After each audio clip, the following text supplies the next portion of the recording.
운동 에너지는 물체가 운동할 때 갖고 있는 에너지를 말하는 건데, 그래서 운동 에너지란 운동하는 물체가 가지는 에너지이며 볼링공, 풍력 발전, 요트, 뭐 여러 가지 엄청 많죠. 자, 1번 운동 에너지의 크기 측정. 속력이 빠르면 빠를수록 에너지가 크겠죠. 그래서 그 운동 에너지를 갖고 있는 물체가 어떤 물체와 부딪히면 밀고 가는 일을 할 수 있겠다. 그래서 부딪혔을 때 밀려나는 물체의 이동거리가 얼마나 기냐, 이걸 가지고 측정할 수 있겠지. 1번 수레의 질량 및 속력과 나무도막이 밀려난 거리의 관계.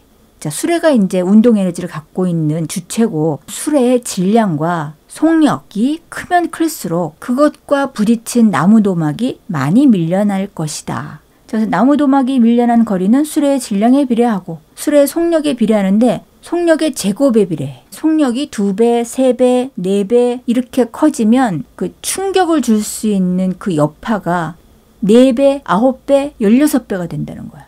자, 2번 수레의 운동 에너지와 수레의 속력 및 질량의 관계를 실험할 때는 두 가지 변인에 의해서 좌우되는 어떤 값을 실험할 때는 다른 값은 변하지 않게 고정하고 실험한다. 자, 일단 속력을 같게 하고 수레의 질량을 점점점 변화시키면서 실험을 했더니 질량이 클수록 운동 에너지가 크더라. 자, 봅시다. 수레의 질량을 0.5kg, 1kg, 1.5kg 이렇게 세 가지를 실험을 했는데, 자, 실험 결과 보면 질량이 가장 클 때 오른쪽에 있는 나무도막을 더 많이 밀어줬죠. 자, 표로 보면 수레의 질량이 0.5kg, 1kg, 1.5kg 이렇게 세 가지로 실험을 했을 때 나무도막의 이동거리가 그래서 값이 4cm, 8cm, 11cm 이런 식으로 이제 값이 나타났단 말이야. 결국 지금 수레의 질량이 0.5를 기준으로 한다면 1대 2대 3의 비율인데 나무토막의 이동거리도 1대 2대 3의 비율로 나타났죠. 그래프로 그려봤더니 1대 2대 3의 비율로 쭉 그래프 모양이 나타났어요. 나무도막의 이동거리는 수레의 질량에 비례한다. 수레의 속력이 빠르면 빠를수록 운동에너지가 클 텐데 그럴 때는 질량은 변화시키지 않고 실험을 해야 되겠다. 그랬더니 속력의 제곱값이 0.01, 0.04, 0.09일 때 1대 4대 9일 때 나무토막의 이동거리가 속력 제곱에 비례해서 나타나더라. 그런 그래프를 왼쪽에 또 그려봤습니다. 우리가 자동차 사고를 여기서 이제 미루어 보건데 속력이 뭐 10km/h, 20km/h 조금씩 늘어나더라도 그 충격의 여파는 제곱만큼씩 엄청 커진다는 거를 여기서 알 수 있다는 거예요. 그래서 나무도막의 이동거리는 수레의 속력의 제곱에 비례한다. 그래서 정리. 자, 수레의 운동에너지가 나무도막을 미는 일로 전환되므로 나무도막의 이동거리는 수레의 운동에너지에 비례한다. 2번. 수레의 속력이 일정할 때 나무도막의 이동거리는 수레의 질량에 비례하고 수레의 질량이 일정하면 나무도막의 이동거리는 수레의 속력의 제곱에 비례한다. 수레의 운동에너지는 그래서 수레의 질량과 속력의 제곱에 각각 비례한다. 운동에너지 공식은 지금 좀 이따가 이제 나오면 2분의 1 mv제곱이라고 나오는데 2분의 1은 또 왜 붙고 뒤에 그럼 속력의 제곱은 왜 나오죠? 이거는 고등학교 수학에서 이제 미분이라는 걸 배워야 이게 좀 또 설명이 되기 때문에 우리 중학교 3학년에서는 설명이 좀 어렵겠습니다.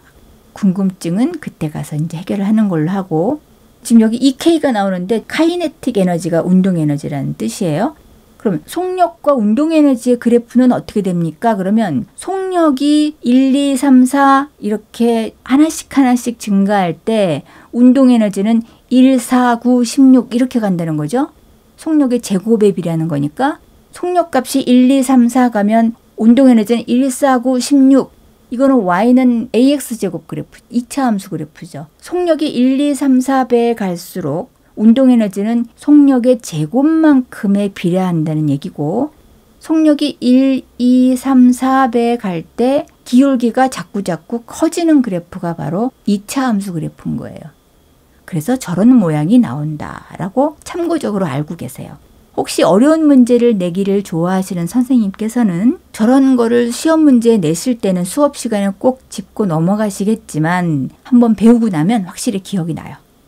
드디어 운동에너지 공식을 봅시다. 운동에너지의 크기는 2분의 1 m 속력의 제곱. EK에서 K는 카이네틱 에너지입니다.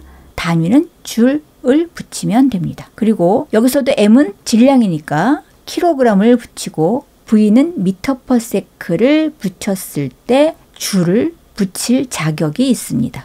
센티미터 퍼 세크나 킬로미터 퍼 아워는 꼭 미터 퍼 세크로 고쳐야만 줄을 붙일 수 있습니다. 자, 3번 운동에너지와 일. 물체가 가지는 운동에너지란 물체에 해준 일이 운동에너지로 바뀌는 것이고 그 운동에너지는 결국 그 물체가 정지할 때까지 다른 물체에 할 수 있는 일의 크기입니다.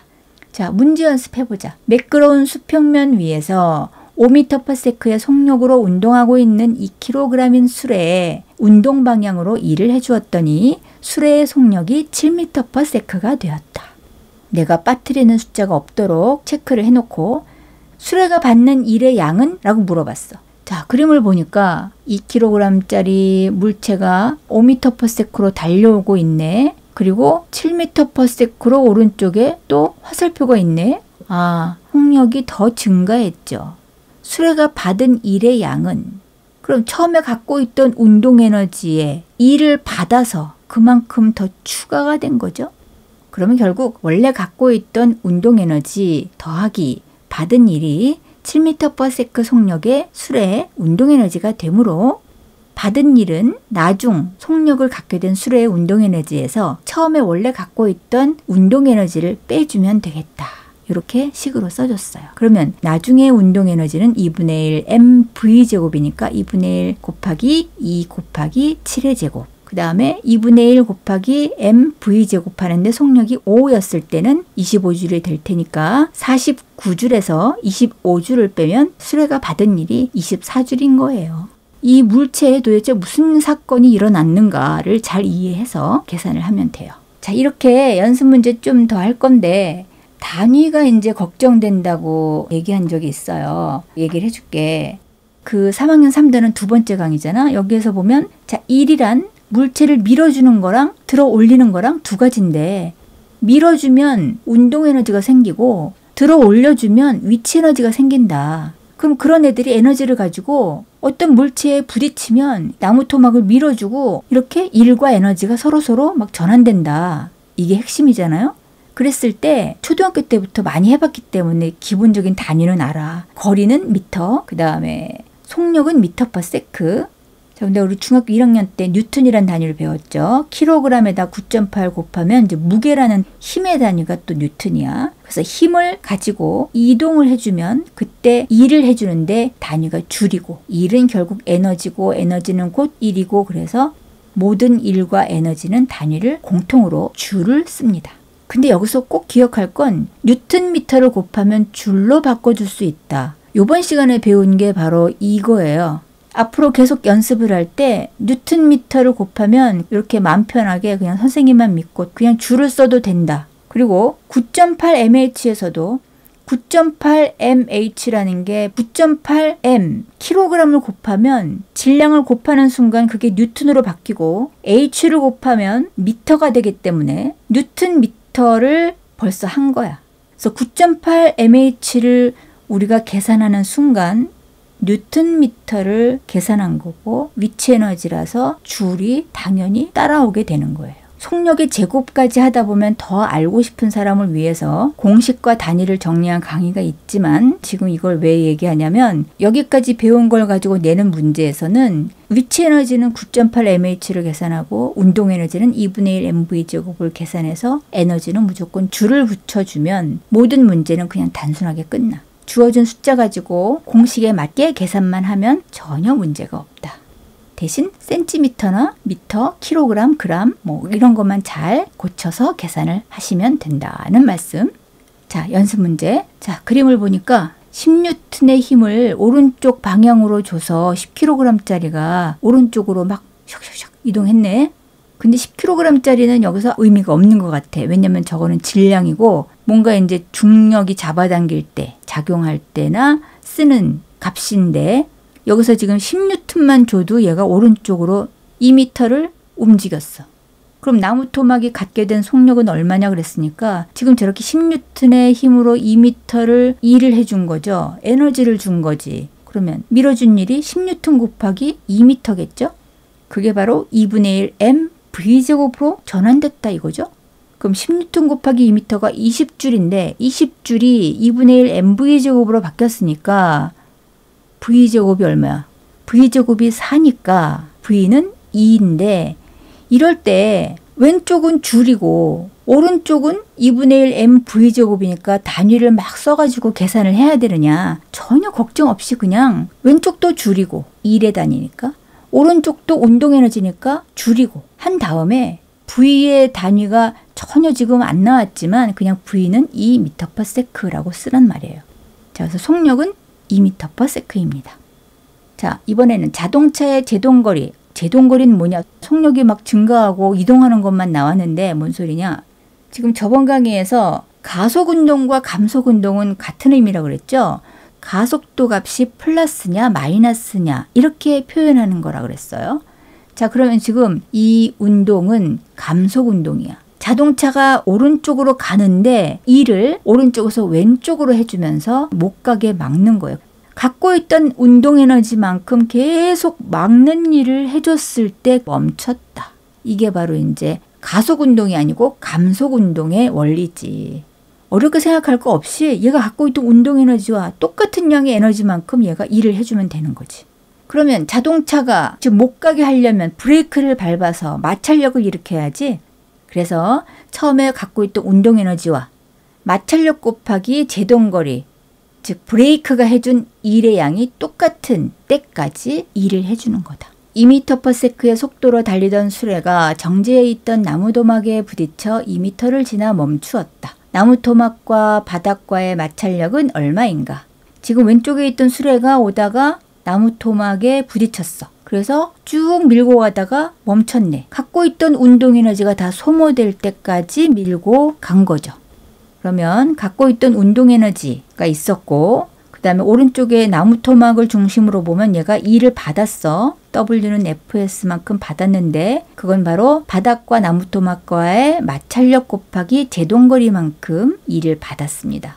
그럼 왼쪽에 있는 수레의 운동에너지와 오른쪽에 나무토막이 받은 1과 같다고 놓으면 되겠죠. 그래서 2분의 1 곱하기 수레의 질량이 오른쪽 끝에 있는 2kg이고 그 다음에 속력이 처음에 2m/s였으니까 2의 제곱이고 그러면 운동에너지는 4줄이었어요. 처음에. 등식으로 놓으면 마찰력은 2N이다. 자, 이렇게 대표적인 문제 유형을 같이 연습을 하는데 개념을 계속해서 듣고 이제 이해를 하는 거죠. 앞에서도 얘기했듯이 운동에너지와 위치에너지가 서로 전환되면서 이거를 이제 합한 거를 역학적 에너지라고 하는데 3학년 3단원의 이 두 번째 강의는 이제 여기서 끝나면서 사실 3학년 6단원의 에너지 전환과 보존에서 또 연결이 된다 그랬어요. 자, 애니메이션으로 보여줄게요. 왼쪽에 위치 에너지가 9.8mh라고 표현되어 있고 오른쪽에 운동 에너지가 2분의 1 mv제곱이라고 되어 있고 공중에 떠 있는 저 위에 m이라는 질량을 가진 공이 있는데 쟤는 조금 있으면 떨어질 거예요. 누가 잡아당길 거야? 중력이 저런 애를 잡아당기는 일을 한다 그랬지? 바닥에 떨어지는 순간 쟤는 운동 에너지가 최대가 되면서 속력이 어마무시하게 커지는 거지. 그래서 운동에너지가 최대가 되고 위치에너지는 0이 되고 배울 거야. 지금 이 얘기를 왜 하냐면 그거에 대한 동영상을 한번 먼저 보고 설명을 할게요.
맨 위에서 쇠구슬을 낙하를 시키는데 O 지점에서 A 지점까지의 거리를 측정해가지고 그만큼의 거리를 통과하면 A 지점에서 속력이 증가할 거죠. 그럼 O 지점에서 A 지점까지의 위치 에너지만큼이 감소하는 순간이 A 지점인데 그 A 지점의 운동 에너지가 얼마나 되느냐.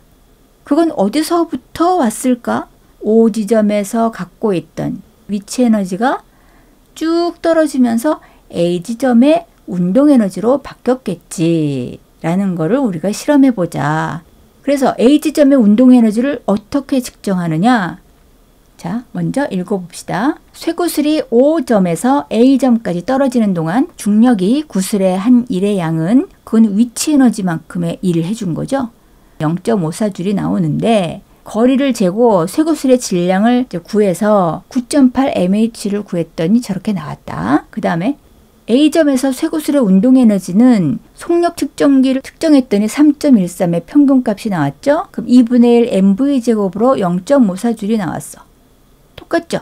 중력이 구슬의 한 일의 양과 결국 A점에서의 운동 에너지의 값이 똑같아. 그럼 결론은 뭐냐? 두 번째 화살표 보세요. 중력이 쇠구슬의 한 일이 쇠구슬의 운동 에너지로 전환되었다. 맨 아래쪽에 1번과 2번을 봅시다. 1번, 높은 곳의 물체가 낙하할 때 물체에 중력이 작용하여 일을 한다. 2번, 중력이 물체에 한 일은 물체의 운동 에너지로 전환되므로 낙하하는 동안 물체의 운동 에너지는 증가한다.